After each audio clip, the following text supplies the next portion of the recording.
Seorang remaja berusia 17 tahun di Texas, Amerika Serikat harus dirawat 10 hari di rumah sakit menggunakan alat yang menopang fungsi paru-parunya.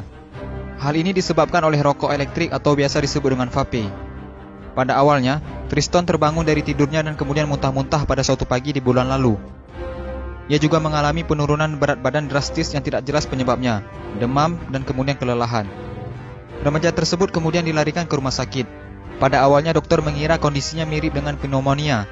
Namun setelah melakukan CT scan, ternyata hasilnya negatif. Kondisi Triston semakin memburuk, paru-parunya gagal berfungsi secara mendadak. Remaja itu pun harus diintubasi atau dimasukkan tabung endotrakeal melalui mulut atau hidungnya untuk menghubungkan udara luar dengan kedua paru-parunya agar paru-parunya tetap bisa berfungsi dengan baik. Seluruh tim medis mencurigai bahwa vape yang diakui oleh Triston telah dikonsumsinya sejak di kelas 8 diduga menjadi biang kerok gagalnya paru-paru Triston.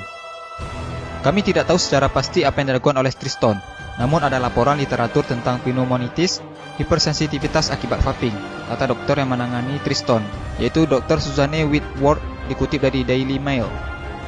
Setelah 10 hari diintubasi, paru-paru Triston kembali pulih, walaupun ia masih harus berjuang keras untuk bernapas dengan baik. Ia bahkan harus kehilangan 13 kilo berat badannya, dan otot kakinya menjadi melemah. Triston juga bahkan harus belajar berjalan kembali. Saya benar-benar diberi kesempatan kedua oleh Tuhan. Dan segera setelah saya bangun dari koma itu, saya tahu apa yang ingin saya lakukan. Saya tidak ingin mengulangi kesalahan yang sama untuk menghisap vape, kata Triston.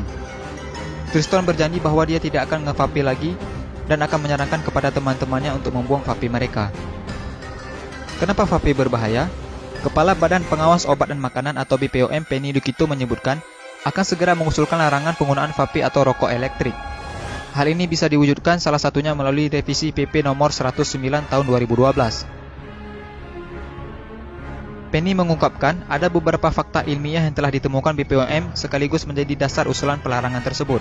Ditemukan senyawa kimia di dalam vape mulai dari nikotin, propilen glikol, perisa logam karbonil tobacco specific nitrosamines, hingga dietilen glikol.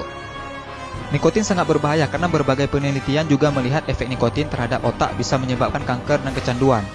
Propilen glikol juga sangat berbahaya karena jika dikonsumsi secara terus-menerus dapat menyebabkan gagal ginjal. Menurut laporan yang dipublikasikan dalam jurnal Investigate Medicine High Impact Case Reports tahun 2015. Memang vape tidak langsung memberikan dampak buruk bagi kesehatan. Sama seperti rokok, banyak orang yang tetap bisa sehat walaupun merokok. Nah, sebaiknya kita mulai menjaga kesehatan paru-paru kita dengan tidak menghisap vape atau rokok. Semoga video ini bermanfaat dan jangan lupa di-share juga sebanyak-banyaknya agar teman-teman kalian tidak ketinggalan informasi penting ini. Dan jangan lupa juga sukai Mozaik Karim lalu klik tombol ikuti lalu klik sekali lagi tombol ikuti lalu pilih lihat dahulu agar kalian tidak ketinggalan video-video menarik lainnya setiap hari. Terima kasih.